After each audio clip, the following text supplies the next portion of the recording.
달 대선이 얼마 남지 않은 상황에서요. 각 당의 대선 후보도 이제 속속 확정이 되고 있는데요. 자, 먼저 민주당에서는 결선 투표 없이 예상을 한 대로 문재인 후보가 확정이 됐죠.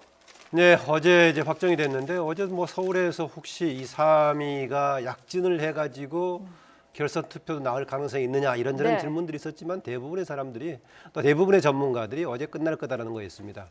그동안에 평균 59% 득표했다고 하는 통계가 좀 애매했나요? 어제가 오히려 평균보다 높은 60.4%가 나왔는데 나중에 평균은 누적은 57%로 네. 나오더라고요. 네. 그런 거 보면 기존에 59%가 나왔던 게 조금 통계가 잘못됐나 했었는데 어쨌든 간에 누적해가지고 전체 57%에 그러니까 50%를 상당히 넘은 거죠. 예. 확정이 됐고 되게 그렇게 예상을 했습니다. 예. 이후에 이제 정리가 됐기 때문에 아무래도 정당 후보들이 대체적으로 오늘까지 하면은 국민의당 안철수 후보도 결정되는 거 아니겠습니까? 정당 후보들이 결정된 상태에서는 어쨌든 간에 이게 기존의 지지가 좀 재편되는 양상이 있었을 겁니다. 각 네. 정당의 경쟁 후보들한테도 지지가 몰려있던 것이 후보가 이제 되지 않고 한 사람으로 결정됨으로써 나머지 후보들이 정리가 될 테니까 이럴 때 예. 과연 지지율이 어떻게 바뀔 것인가 가장 중요한 부분이 우리가 관찰할 때 보기 그 부분이 아닌가 그렇게 봅니다. 예. 네.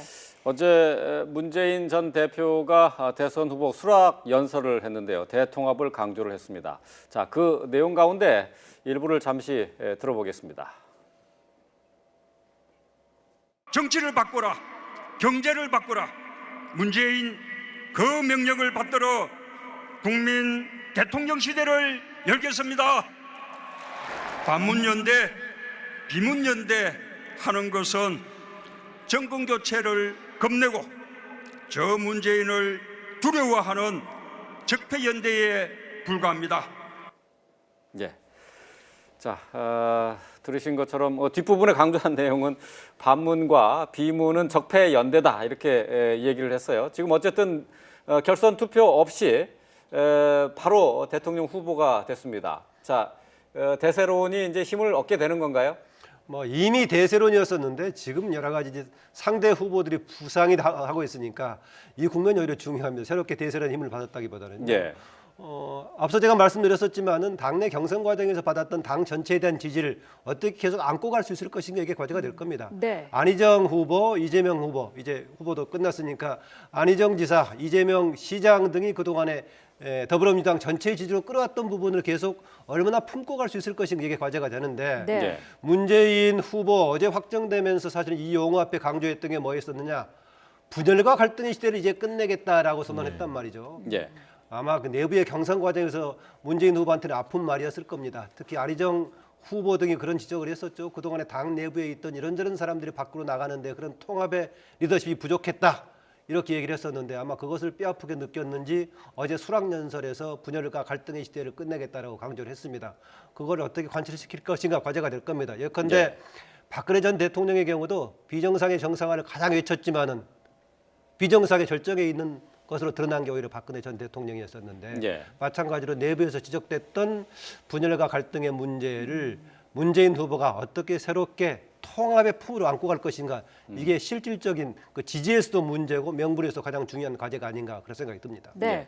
안희정, 이재명 이 두 사람의 지지층을 어떻게 문재인 후보가 끌어오느냐가 가장 큰 관건인 것 같은데요. 어떻게 보십니까? 결국 외연 확장. 외연 확장까지는 안 가더라도 지키는 것만 해도 사실상 지금 다자구도 속에서는 네. 승리가 보장됐다라고 하고 있는데 문제는 벌써 이미 그 이른바 그 문재인 대세론이 확정되는 과정에서 안희정 지사를 지지하던 층이 상당 부분 그 국민의당의 그 이미 안철수 후보로 지금 그 많이 흘러갔다라는 얘기가 나오고 있지 않습니까? 네. 그와 같은 이탈을 얼마나 지금 그 잡느냐가 문제일 것 같은데요. 어제 그 후보 지지 연설에 보면은 두 가지 키워드를 동시에 강조를 했는 것 같습니다. 조금 전 같은 경우에는 통합을 얘기를 한과 동시에 여전히 이 적폐청산이 국민 통합이다. 이와 같은 메시지를 같이 가고 있는 것 같은데요. 네.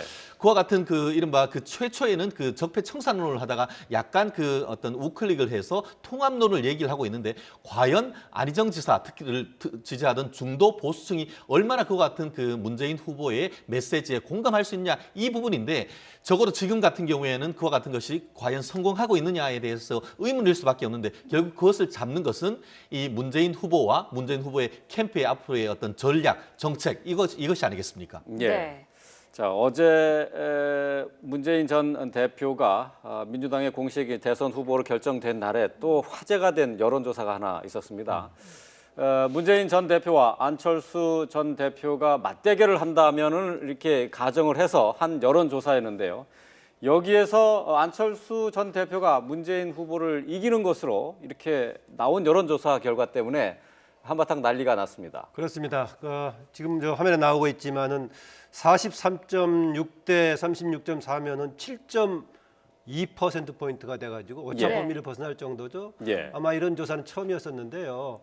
그 동안에 오차 범위 내에서 안철수 후보가 문재인 후보를 추격하는 그런 양상이 나왔죠. 예.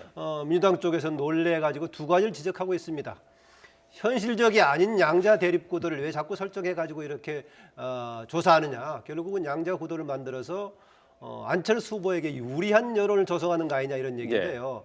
사실은 이번에 최근에 와서만 양자 구도를 가상한 조사가 이루어진 것이 아니라 그동안에도 꾸준하게 이루어졌었죠. 예. 그런데 그렇죠. 그동안은 상당한 격차를 두고 양자 구도를 하더라도 안철수 후보가 추격하지 못했는데요.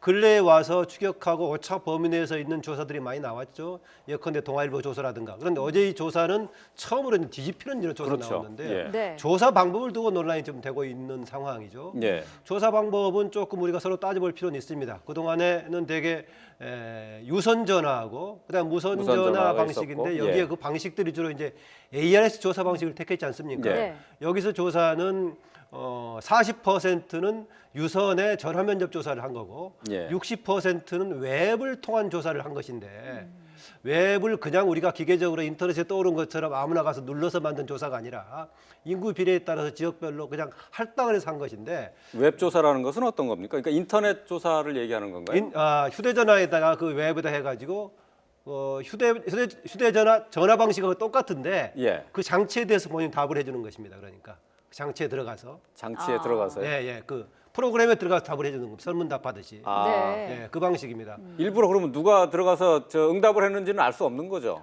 그러겠죠. 그러나 그걸 추적해 보면 그 방식은 기계가 있기 때문에 알 수가 예. 있는 것이지만은 우리가 인터넷 조사라고 하면은 인터넷에 무슨 설문 나오지 않습니까? 그렇죠. 네. 그 설문 들어가서 마구잡이를 할 수 있는 것이 아니라 예.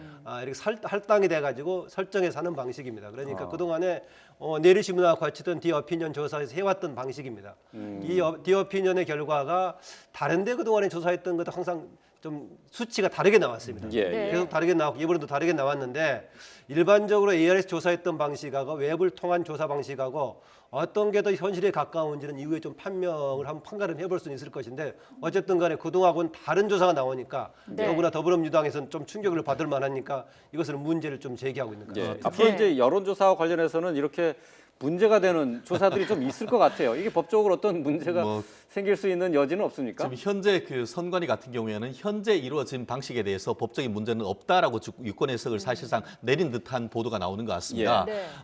왜 그러냐 하면은 이번에만 하는 것이 아니고 지금 박사님 얘기하는 것처럼 2월달, 3월달에도 똑같은 방식으로 이미 똑같은 그 어떤 그 여론조사가 이루어지는 것이죠. 마치 이번에만 다른 방식으로 했다라고 한다고 하면은 더불어민주당의 어떤 그 비판이나 이런 것들이 나름대로 의미가 있겠지만 사실상 2월, 3월 그 이전에도 동일한 방식으로 말씀하셨듯이 유선 전화와 인터넷 조사를 결합해서 하는 방식이 있었는데 네. 유독 지금 그 방식을 가지고 비판을 하는 것에 대해서는 지금 특히 그 내일 그 신문과 이 디오피니언 이 여론조사 그 회사로서는 볼멘 소리를 할 수밖에 없는 것 같은데 그처럼 이제 그 민주당이 상당 부분 여론의 촉각을 곤두세우는 것은 아시다시피 어제 같은 경우에는 컨벤션 효과의 극대를 이룰 수 있는 그 시간이 아니었습니까? 그렇죠. 바로 잔칫날 이와 같이 오히려 양자 대결일 때 예. 뒤집어지는 그런 모습을 해서 나왔다라고 한다고 하면은 내부적으로 상당히 충격이 있을 수 있고 이 컨벤션 효과가 상당히 흐트러질 수 있기 때문에 정면 대응을 하는 것 같은데 과연 그와 같은 대응이 대인배로서 이른바 1등 전략에 맞는 것인지에 대해서는 상당히 고민을 해야 될 것이고 예. 어떤 본인들한테 어떤 그 네거티브한 것이 나오는 것에 대해서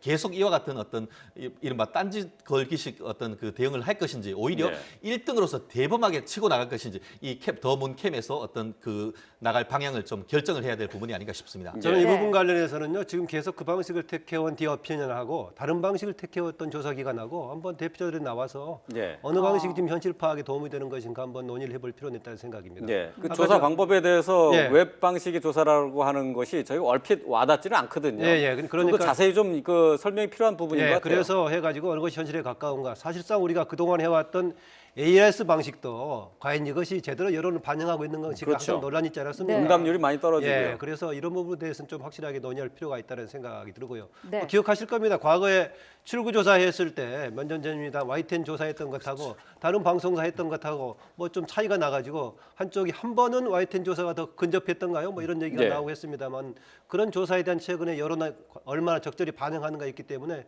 이번을 기회로 해가지고 한번 YTN 쪽에서 주선을 해가지고 예. 기어피니언 측하고 다른 쪽으로 한번 알겠습니다. 논의를 해보는 것도 필요할 것 같습니다. 예, 네. 알겠습니다.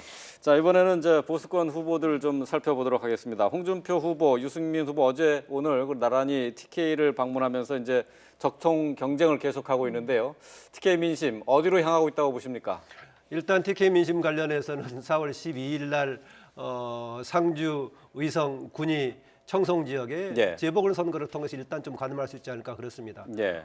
지금 TK 민심 관련해 가지고 정말 치열하게 양쪽에 바른정당의 유승민 후보하고 자유한국당의 홍준표 지사죠. 후보하고 예. 지사가 충돌을 하고 있는 상황인데 예. 어제는 조금 이제 잦아든 것 같습니다. 예. 홍준표 지사가 처음에는 바로 배신자 심판 논리를 그대로 적용해 가지고 유승민 후보를 비판을 했었는데 유승민 후보 서문시장에 가보니까 나를 두고 배신자라고 하는 사람들 아무도 없더라 라는 예. 얘기하면서 면전에서 뭐 얘기는 안 할 텐데. 정말 면전에서는 그럴 수 있겠죠.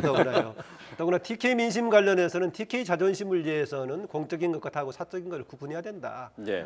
박근혜 전 대통령 이런 지경에 이르게 된 데 대해서는 지켜주지 못했던 것에 대해서 오히려 우리가 책임의식을 느껴야 된다. 그래서 안타까운 일이지만은 회복하는 데 우리가 앞장서야 된다 이런 논리를 얘기하고 있어서 어느 쪽이 먹혀 들어갈 것인가 조금 그렇긴 합니다. 판가름 나는데 이것은 그냥 두 사람의 주장뿐만이 아니라 자유한국당과 이후에 바른정당의 통합이라든가 향후 세를 어느 쪽이 주도할 것인가를 판가름한 일자 분기점이 저는 4월 12일 재보궐선거가 되지 않겠나 그런 생각이 듭니다. 예. 네.